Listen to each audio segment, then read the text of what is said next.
Awaken your spirit, chosen ones. Some betrayals don't stab you in the back.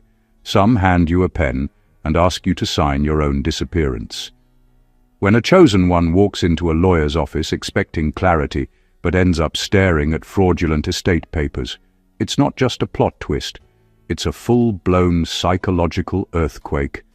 One minute you're sipping water from a plastic cup, trying to look composed, and the next, you're realizing someone has been forging your destiny like it's a weekend DIY project. And here's the wild part. Statistics show that nearly 70% of estate disputes come from hidden manipulation long before anyone even dies, meaning the drama was brewing quietly while everyone smiled at family dinners. This isn't just about property changing hands, it's about identity being tampered with, rewritten, or quietly erased. There's a special kind of shock that hits when you realize someone didn't just envy your life. They tried to legally edit you out of it. Fraudulent paperwork isn't an accident. It's intention dressed in ink and signatures. It's the moment you understand that the real plotters weren't strangers or enemies, but the people who claim to share your bloodline and your memories. And let's be honest, every chosen one thinks they're mentally prepared for life's battles until they meet a photocopied lie with their name missing. That's when sanity flips upside down, the room starts spinning, and the lawyer looks like they're silently praying for hazard pay.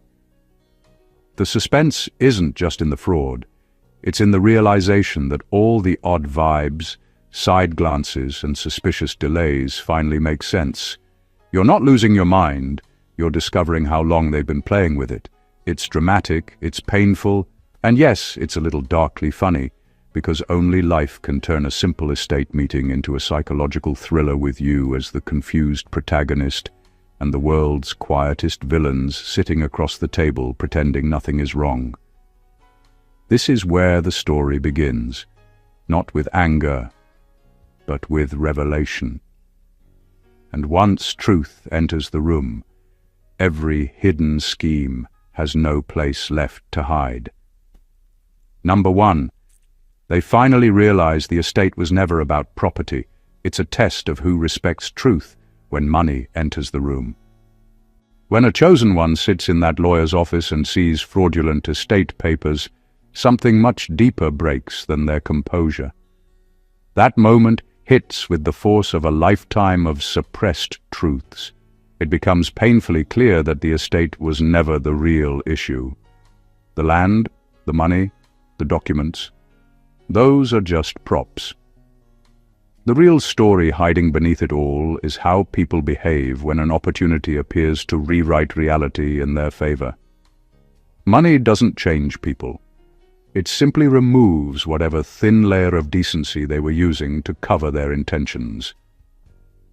The chosen one's shock comes from the sudden realization that those who used to smile, hug, and act warm were actually waiting for the perfect moment to twist the narrative. It's not the estate they wanted. It's the satisfaction of quietly pushing the chosen one out of the frame and making it look clean. Fraudulent paperwork isn't just a crime, it's a statement. It says, "We'd rather build a future without you in it." That hits harder than any insult or argument because it reveals how long they've been nurturing that plan. What makes this moment even heavier is the emotional contradiction it brings. Part of them still wants to believe these people weren't capable of something this calculated. But the evidence is right there on the table.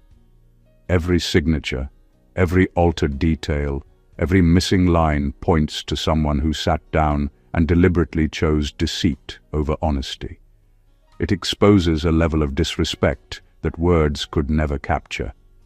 And while the chosen one reacts, it's not just anger. It's heartbreak mixed with clarity. They start connecting the dots, the random coldness, the unspoken tension, the suspicious behavior that never made sense before. The estate becomes a mirror, showing everyone's true character. That's why the reaction is so intense. It isn't about losing property. It's about finally seeing who values truth only when it benefits them. And once that truth is exposed, the chosen one can never go back to pretending everything was normal. It changes them, sharpens them, and strips away any innocence they had left about people's intentions when money enters the picture. Number 2. They lose it because the fraud exposes how long people have been plotting in the shadows.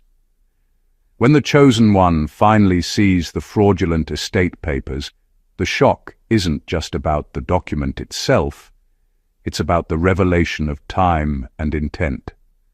What looks like a single act of deception suddenly unfolds into a story of months, maybe years, of careful planning hidden behind polite smiles and everyday conversation.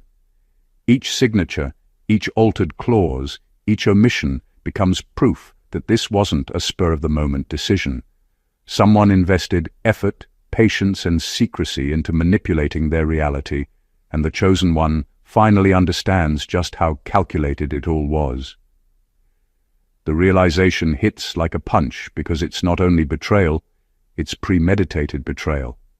People they trusted, maybe even loved, were quietly building a web to control their future.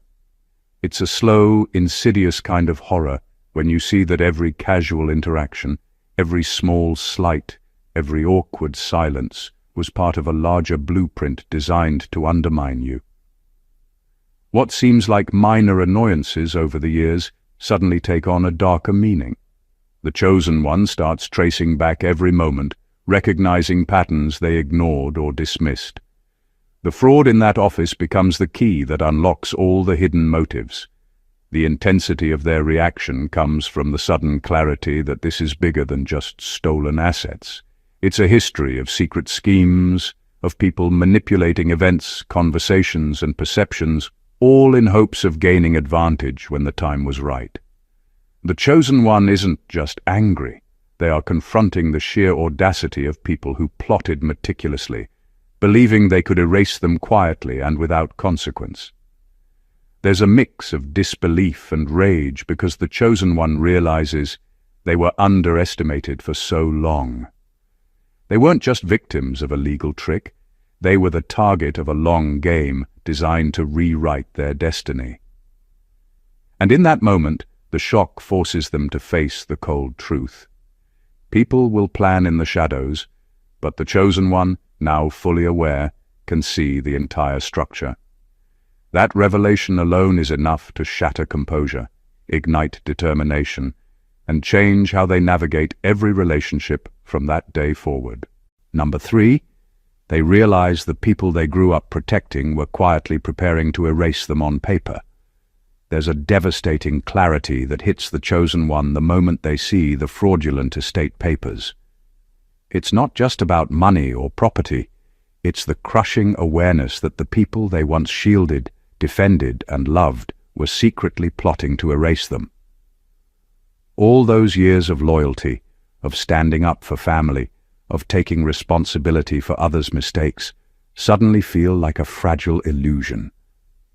The betrayal cuts deeper because it isn't random. It's deliberate, calculated, and aimed directly at the person who always thought they belonged.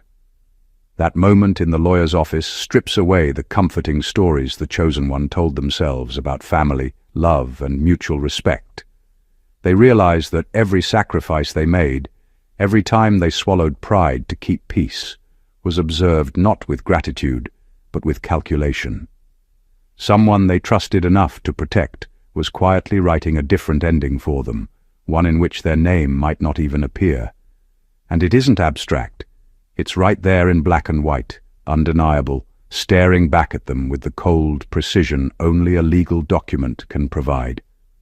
The intensity of the reaction comes from more than just anger. It's heartbreak mixed with disbelief, with the bitter taste of having been taken for granted for a lifetime. This isn't a casual betrayal. It's a complete disregard for the chosen one's role in the family narrative, an erasure of their existence in the story they thought they were part of.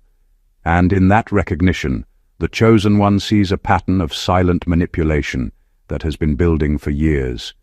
Every subtle jab, every side remark, every inconvenient omission suddenly clicks into place. There's a strange mix of fury and clarity that comes with this awareness. They aren't just reacting, they're awakening.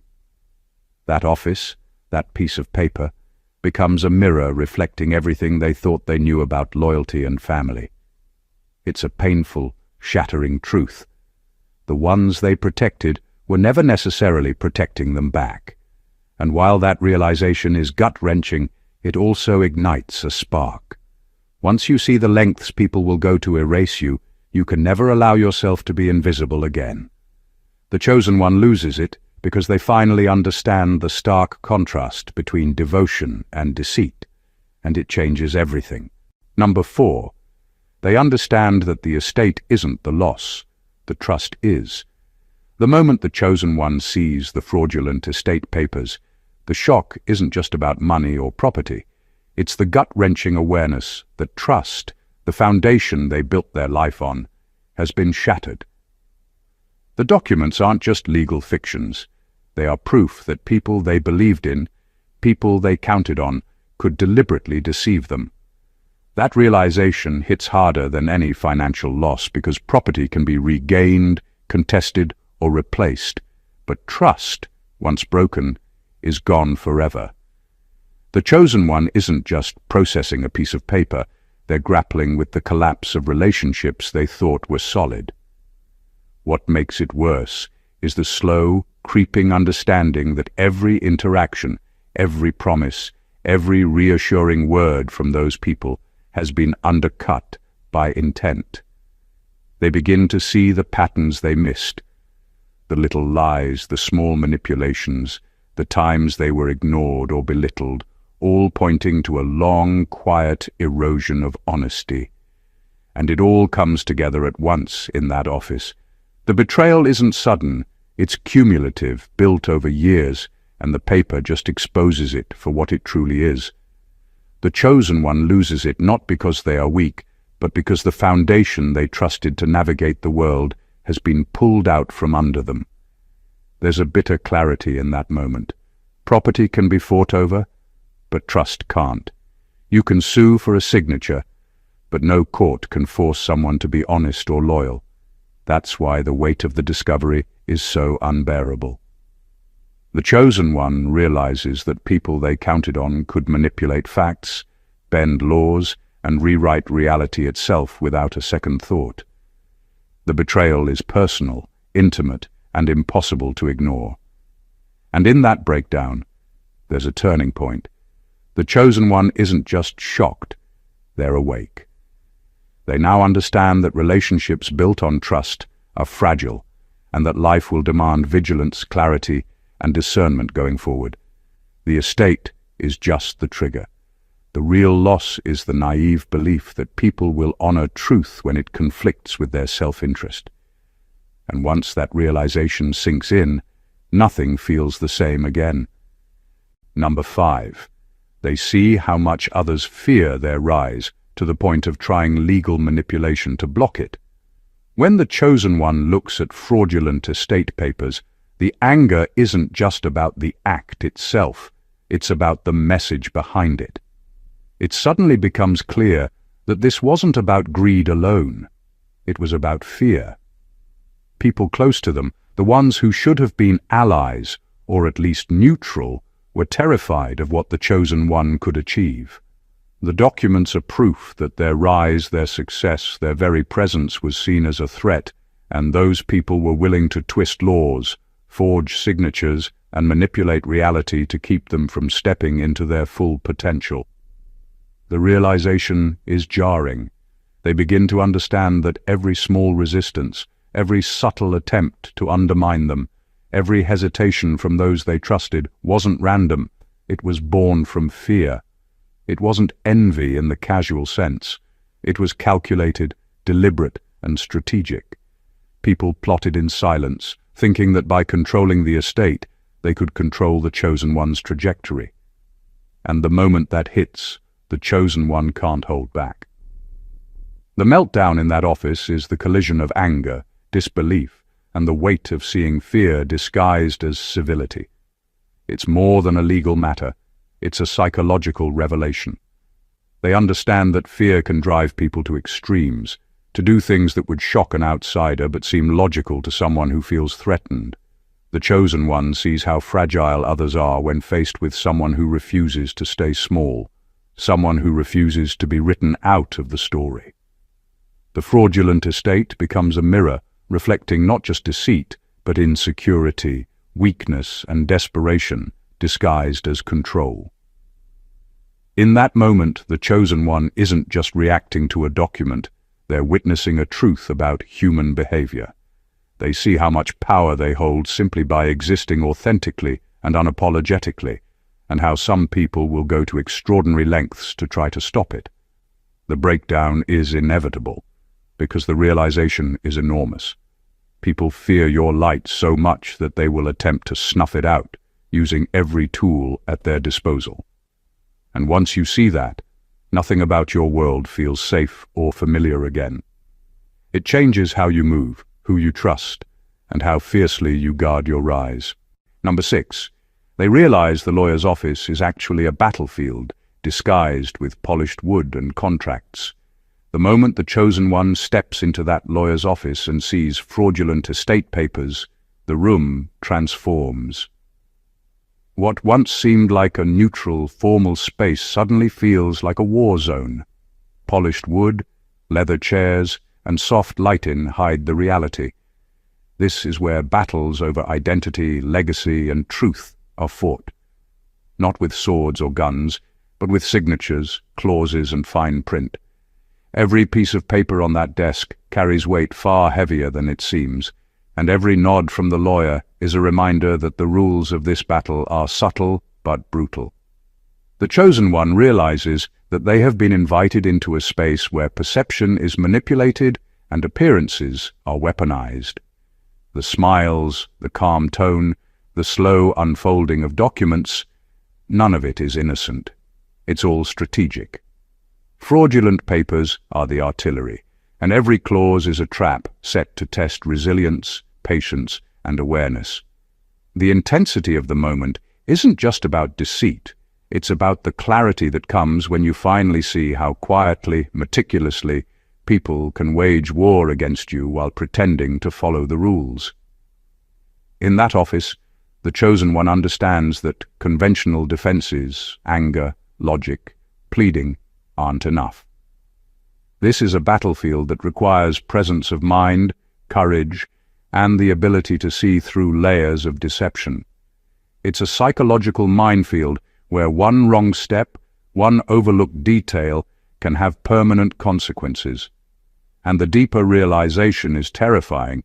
The people who orchestrated the fraud didn't just rely on chance, they relied on precision, on exploiting blind spots, on knowing exactly how to push buttons without ever showing their hand.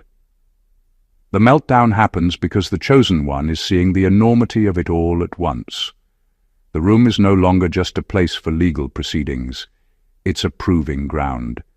Every word, every signature, every hesitation is part of a larger strategy aimed at control.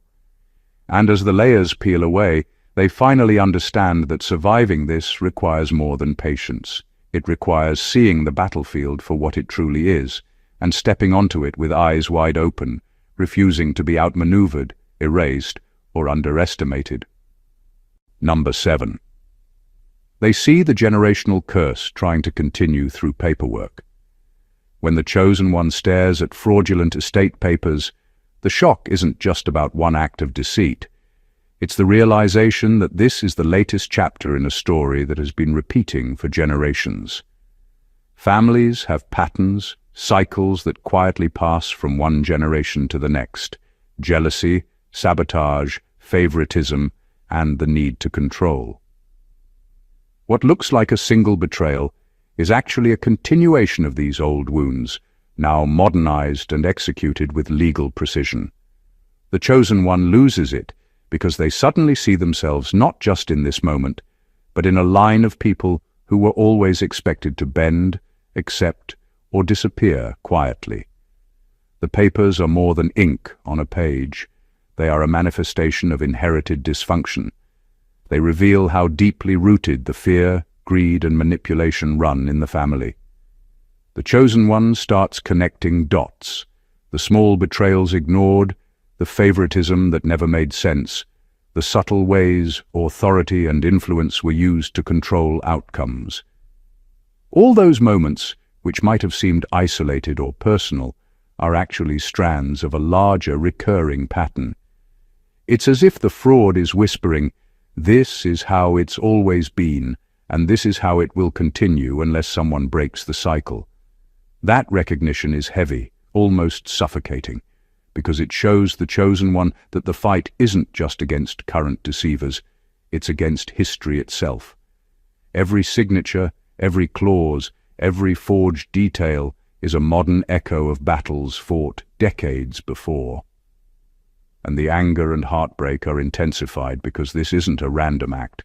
It's the predictable outcome of an old system, a cycle designed to keep the chosen one small or powerless. The intensity of the meltdown comes from this layered awareness. The chosen one realizes that surviving this moment requires more than confronting individuals. It demands breaking patterns that have silently dictated behavior for generations.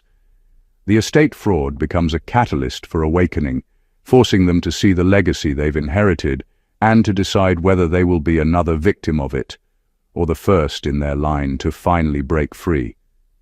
Number 8, they understand that the estate isn't stolen money, it's stolen destiny. The moment the chosen one lays eyes on the fraudulent estate papers, the impact goes far beyond dollars and property. It hits at the heart of who they are and who they were meant to become. This isn't just about an inheritance, it's about a life's trajectory being hijacked. Every clause, every forged signature, every missing line is a deliberate attempt to rewrite their story, to erase the acknowledgement, the legacy, and the opportunities that were meant to be theirs. The estate becomes a symbol, not of material loss, but of stolen potential, a tangible representation of a destiny that someone tried to snatch before it could unfold. The chosen one's shock is amplified because they suddenly see the full scope of what's at stake. This isn't just about property being taken, it's about years of work, trust, and preparation being undermined. The people behind the fraud weren't just greedy, they were strategic, aiming to redirect the chosen one's path, to make them smaller, to convince them that their role, their influence, their future could be edited out of existence. And that realization is like a gut punch, because it reveals a level of calculated control most never anticipate from the people closest to them. The intensity of the reaction comes from the emotional weight of what's being targeted, not wealth, but identity. The chosen one begins to understand that the estate was always more than paper and numbers. It represented acknowledgement from those who mattered, validation of their worth, and a stepping stone toward the life they were meant to lead. Its theft isn't just financial, it's existential, an attempt to silence their presence and rewrite their legacy without consent. That clarity, sharp and undeniable, triggers an explosion of emotion. Anger, disbelief, and grief collide as the chosen one confronts the reality of being intentionally written out of their own story. But amidst the shock, there's also a spark of awakening. Understanding that destiny itself was under attack galvanizes them. It's no longer just about fighting back for assets. It's about reclaiming their life, their purpose, and the trajectory that was never theirs to give away. Number 9. They finally see who would rather commit a crime than let them level up. When the chosen one stares at the fraudulent estate papers, the moment hits with a clarity that's almost blinding. Some people would rather break the law than allow them to rise. The shock isn't just in the forgery itself, it's in the realization of just how far others are willing to go to stop their growth. For years, the chosen one might have sensed subtle resistance, quiet envy, or passive-aggressive behavior, but seeing it materialize on paper strips away all doubt. The betrayal is no longer abstract. It's tangible, undeniable, and personal. This realization is devastating because it forces the chosen one to acknowledge a brutal truth. Their advancement, their success, their rightful place was never going to be freely allowed. The people around them, those they might have trusted or even admired, had calculated ways to block their progress. Fraudulent documents aren't just illegal. They're a statement, a bold declaration that the chosen one's potential is a threat to someone else's comfort, pride, or sense of control. And recognizing that is a punch to the chest, because it exposes intentions that were hidden behind smiles, polite conversation, and hollow reassurances. The intensity of the emotional reaction comes from more than anger. It's a mix of disbelief, hurt, and awakening. The chosen one suddenly sees the pattern. Every small setback, every undermining remark, every subtle attempt to control or limit them was part of a larger effort to keep them small.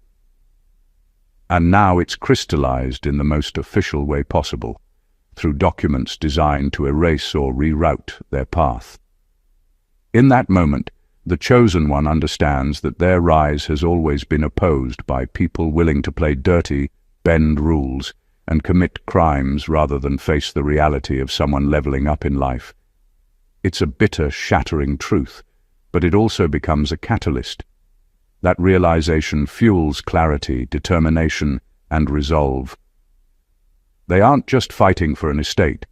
They're claiming the life and recognition they were always meant to have, and the people trying to block them are now fully exposed in their intentions. The chosen one sees clearly who is willing to betray, cheat, and manipulate, and that knowledge becomes a weapon in itself. Number 10. They realize the estate drama isn't new. It's the culmination of every small disrespect they ignored. The moment the chosen one sees the fraudulent estate papers, everything clicks. It's not just about the current deception.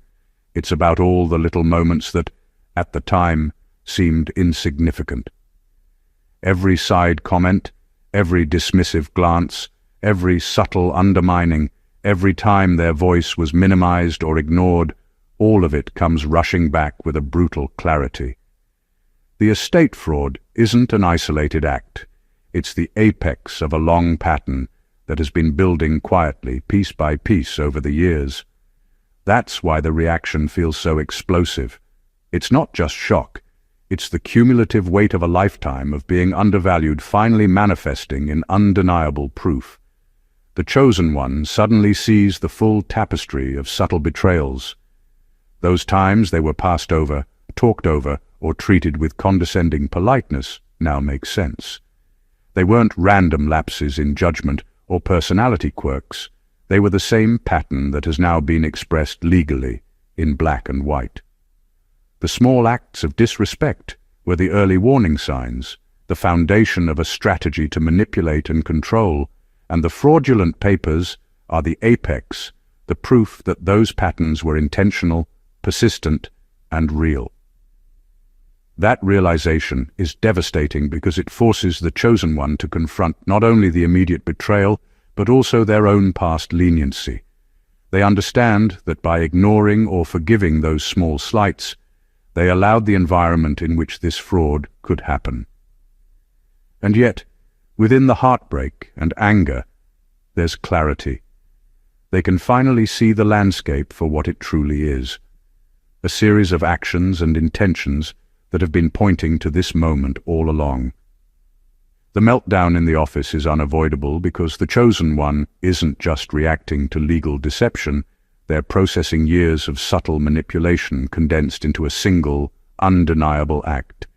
It's a mix of shock, anger, and awakening. And as the initial fury subsides, what remains is understanding. They now see the full pattern, the hidden intentions, and the reality of the people around them. This moment doesn't just expose the fraud, it exposes the truth they've been navigating their entire life, forcing them to recognize who respects them, who doesn't, and who can never be trusted again. Number 11. They grasp that the fight isn't about the estate. It's about reclaiming their narrative. The chosen one's meltdown in the lawyer's office isn't triggered by money, property, or legal technicalities. It's the sudden, piercing realization that someone has tried to rewrite their story, and the estate is just the instrument. The fraudulent papers aren't simply about what belongs to them. They're an attempt to control the narrative of their life, to decide what they deserve, and to erase the acknowledgement they were meant to receive. That's why the moment hits so hard. It isn't just theft. It's a challenge to their identity, their legacy, and their voice in the story of their own life. As the chosen one looks at the documents, all the subtle hints from the past start to make sense. Every overlooked contribution, every comment meant to diminish them, every act of passive manipulation now aligns with the bigger picture. People were quietly scripting a version of reality where the chosen one had no power, no recognition, no claim to the future they were meant to inherit. And now, seeing it laid out in black and white, the weight of years of underestimation, disregard, and silent sabotage crashes down in an uncontainable wave of emotion. This isn't a fight that can be solved with calm negotiation alone, because it's not just about numbers. It's about truth, visibility, and the right to exist authentically. The chosen one understands that letting the fraud stand would mean allowing others to define their worth, to decide what is significant about them, and to control how their legacy unfolds. That recognition ignites a mix of fury and determination, because the stakes are existential. This is the story of their life, and no one else gets to hold the pen. In that office, the chosen one's breakdown becomes an awakening. They see that the estate is symbolic, a representation of control over their name, their value, and their place in the world. And with that understanding comes clarity. This fight is no longer about money. It's about reclaiming every piece of their narrative, asserting their presence, and refusing to let anyone else dictate the terms of their existence. The moment is raw, painful, and transformative, marking the point where the chosen one shifts from victim to someone fully aware of their power to reclaim the story that is rightfully theirs. Number 12. They face the uncomfortable truth that family bonds are often emotional illusions until tested legally. The moment the chosen one looks at fraudulent estate papers, it hits them like a cold slap. The warm smiles, the hugs, the endless reassurances from family were never guarantees of loyalty. They were performances. Family bonds, the ones they thought were unbreakable, suddenly feel fragile, conditional, and disturbingly transactional. The realization is brutal. True allegiance is tested not in conversation or sentiment, but in moments where legality and self-interest collide. And in that sterile, polished lawyer's office, the truth reveals itself without mercy. It's a terrifying clarity. All the trust placed in people whose names you share, whose bloodline you carry, can vanish the moment stakes become tangible. The chosen one sees that many family gestures were never about connection. They were about appearances, a facade maintained until someone had the power to challenge it. The fraud isn't just an act against an estate. It's a revelation that loyalty can be shallow, and that when rules, signatures, and money enter the room, the reality of human behavior becomes starkly clear. The intensity of the reaction comes from recognizing just how much has been invested emotionally in illusions. Every memory of protection, every time they defended a sibling or placated a relative, now has a shadow cast over it. They start realizing that much of what they believed about unconditional love and support was, in fact, conditional, contingent on circumstances that could be easily manipulated. The estate becomes the undeniable proof that family ties, no matter how sacred they feel, are often tested only in pressure points they weren't ready to see coming. This moment is as enlightening as it is devastating.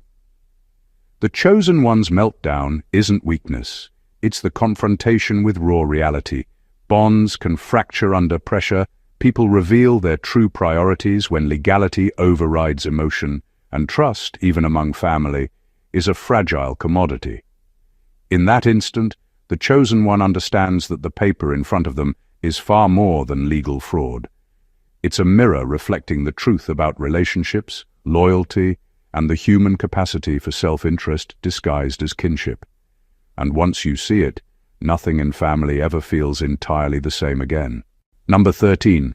They understand that walking away silently would mean accepting the theft of their identity.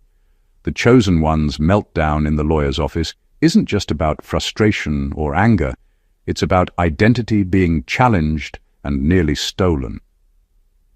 The fraudulent estate papers aren't merely legal manipulations, they are a statement that says, whether subtly or boldly, you do not belong here.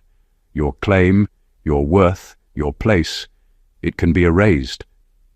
And in that moment, the chosen one realizes that to remain silent, to accept it quietly, would be to let someone else define them, rewrite their history, and determine their value. That is a theft far greater than money or property. It is the theft of self. It hits with a weight that is almost unbearable. Every act of loyalty, every sacrifice, every moment spent protecting or believing in people who now betray them is thrown into stark contrast against the audacity of the fraud. The chosen one sees that identity isn't just something internal. It's tied to recognition, respect, and acknowledgement. And when someone tries to erase it, when forged signatures and false claims attempt to deny existence, silence becomes complicity. To walk away would be to say, unconsciously, that their life, achievements, and rightful place can be ignored or rewritten by someone else's agenda. The intensity of the reaction comes from the visceral understanding that the stakes are existential. This isn't just a battle over assets, it's a battle for self-definition, for the right to claim the life and legacy they were always meant to have. The meltdown, the tears, the fury, the disbelief, is the human response to that understanding. It's the collision of betrayal and awakening, the moment where anger meets clarity. And in that chaos, the chosen one finds a spark of resolve. They know that giving in, staying quiet, or pretending nothing happened is no longer an option. Identity cannot be negotiated away, and existence cannot be quietly stolen. That realization fuels the fire to stand, to fight, and to reclaim everything that was rightfully theirs, not just the estate, but the affirmation that their life, their story, and their presence cannot be erased by anyone, no matter how carefully they plot. Number 14. They realize in that moment that this betrayal is exactly the fire that will force them into their next evolution. The chosen one's confrontation with fraudulent estate papers is devastating, yes, but it's also a crucible. In that office, surrounded by cold wood and lifeless documents, something shifts. The betrayal, the deception, the audacity of it all hits like a thunderclap, but embedded in that shock is clarity. This moment, painful and raw as it is the exact spark they needed to ignite their next level. What could have broken them instead becomes the catalyst for transformation, forcing them to shed illusions, recognize patterns, and step fully into their power. The realization is profound because it reframes the narrative. This isn't a simple act of theft. It's a challenge, a mirror held up to show what they've tolerated, ignored, or underestimated in themselves and others. Every emotion, the rage, the heartbreak, the disbelief, is proof that they care deeply, that they have stakes, and that their presence in the world matters.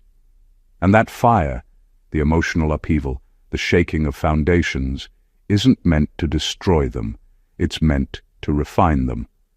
It forces them to confront who they are, what they value, and how far they are willing to go to protect their truth. As the chosen one processes the betrayal, a shift happens. Pain becomes awareness, awareness becomes strategy, and strategy becomes empowerment. They begin to see the web of deceit clearly, understand who aligns with them and who doesn't, and recognize that nothing in life worth having comes without trials. This betrayal, as shocking and infuriating as it is, suddenly becomes a lesson in resilience, discernment, and self-assertion. By the time they leave that office, the chosen one is no longer the same person who walked in. The shock that once threatened to unravel them has been transformed into fuel. The fire of betrayal becomes a forge, hardening resolve, sharpening instincts, and illuminating the path forward. They now know that obstacles, lies, and deceit are not barriers to their rise. They are the very forces that will propel them into their next evolution, stronger, wiser, and more unstoppable than ever. The journey through betrayal, deception, and hidden agendas is never easy. But for the chosen one, the experience in that lawyer's office becomes a turning point. Each shocking revelation, from seeing long-hidden plots unfold, to realizing that loyalty and family bonds can be fragile illusions, to understanding that identity and destiny were being quietly threatened, builds a powerful awakening. What at first feels like loss, heartbreak, and rage gradually transforms into clarity, strength, and unshakable resolve. The fraudulent estate papers were never just about property or money. They were a mirror reflecting truth, a catalyst forcing the chosen one to see patterns, uncover intentions, and reclaim control over their life and narrative. Every moment of disbelief and meltdown becomes fuel, every betrayal a teacher, and every challenge an opportunity to rise. By the end, the chosen one emerges not weakened, but sharper, wiser, and fully awake to their power. They understand now that obstacles, deception, and attempts to erase them are not walls. They are the fire that forges evolution. The experience leaves them with an unshakable awareness. No paper, no manipulation, and no act of betrayal can define them. Their story, their identity, and their destiny belong to them alone. And for anyone watching this, let this be a lesson. Life will test you, people will deceive, and challenges will arrive disguised in legal documents, subtle manipulation, or even smiles. But within those trials lies your power to awaken, to see clearly, and to rise stronger than ever. If this story resonated with you, if it opened your eyes to the depth of human behavior, or if you simply love uncovering the hidden truths behind betrayal and power, don't just scroll away. Make sure to subscribe to the channel, like this video, comment your thoughts below, and share it with someone who needs this clarity today. The journey doesn't stop here, and the more we grow together, the stronger we become. Stay awakened. Chosen ones.